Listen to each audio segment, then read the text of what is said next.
J'espère que vous m'entendez parce qu'il y a un petit peu de vent. Je viens vous parler du stage que je donnerai à Toulouse le 5, 6, 7 juillet, un stage immersif d'expression primitive. Qu'est-ce que l'expression primitive? C'est une danse, c'est aussi une méditation artistique, rythmée, vocalisée.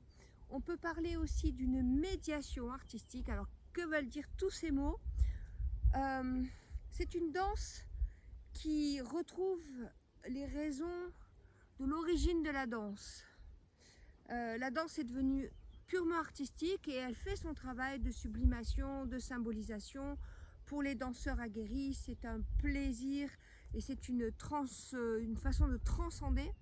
Mais pour tout un chacun, accéder au plaisir de la danse, du rythme, d'une esthétique agréable à vivre dans son corps et qui va redonner du sens, qui va venir nourrir la quête intérieure, eh bien, c'est notre travail, toutes les personnes, tous les praticiens d'expression primitive, que de proposer au public une forme de danse qui est très précise, qui est très codifiée, qui est très structurée, qui est basée sur le rythme. Alors beaucoup de marches, on va marcher, 2, 3.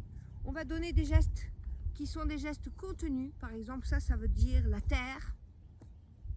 On va ensuite ouvrir les bras ici pour avoir la notion du soleil. On va jeter des filets, on va ramener les filets, on va aplanir la terre devant nous, on va saluer la terre, ouvrir les horizons, relier la terre au ciel, etc. Ça, c'est la partie du rituel. Ce sont des séquences qui sont précises. On met du son, les sons sont très simples. Hein. Heya, tata, bisawa, hosa, heta, heta, ho, ho, ya. Par exemple. Et puis, il y a des explorations chorégraphiques. Alors, ces explorations chorégraphiques, à quoi ressemblent-elles? Eh bien, cette danse est inspirée de la culture afro-américaine, qui elle-même est inspirée de la culture africaine, puisqu'il s'agit de cette diaspora africaine qui s'est retrouvée à devoir modifier ses traditions, adapter ses traditions dans un contexte hostile, hein, celui de l'esclavage. Et puis il y a eu la rencontre avec les autres traditions russes, irlandaises, écossaises, françaises, italiennes, tout ce qui venait de l'Occident, et qui a créé ces fameuses danses swing, jazz, puis l'afro-jazz, puis le blues, puis le gospel, puis la danse afro-moderne, qui ensuite est devenue la danse afro-contemporaine. Alors qu'est-ce que c'est que cette danse?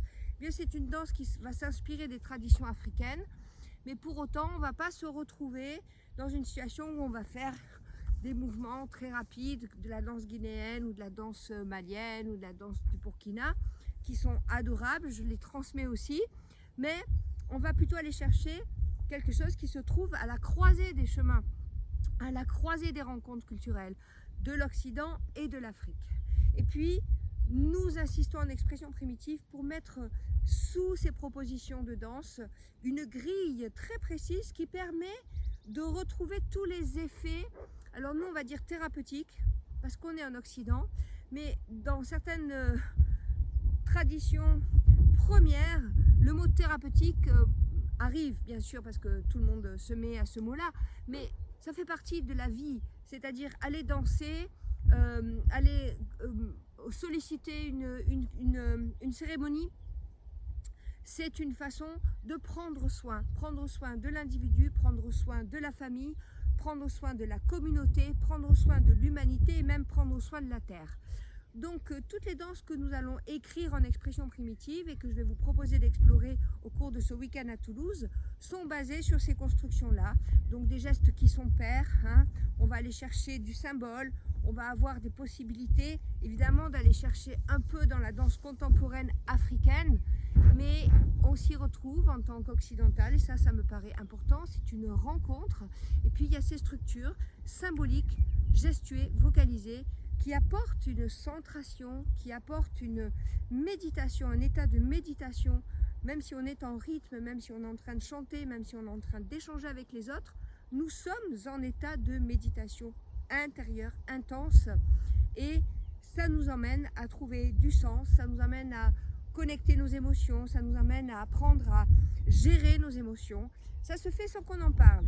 C'est ça qui est formidable. Ça se fait uniquement en dansant. Donc rendez-vous à Toulouse 5, 6, 7. J'aurai le plaisir de vous faire danser. Et puis derrière moi c'est Bugarache. Et voilà les grands champs de Bugarache. Et bientôt des propositions aussi arrivent pour venir vous permettre de venir vous ressourcer dans ces endroits magnifiques où on peut danser en écoutant les arbres, le vent chanter dans les cimes et en contemplant un ciel d'une pureté incroyable. À bientôt j'espère.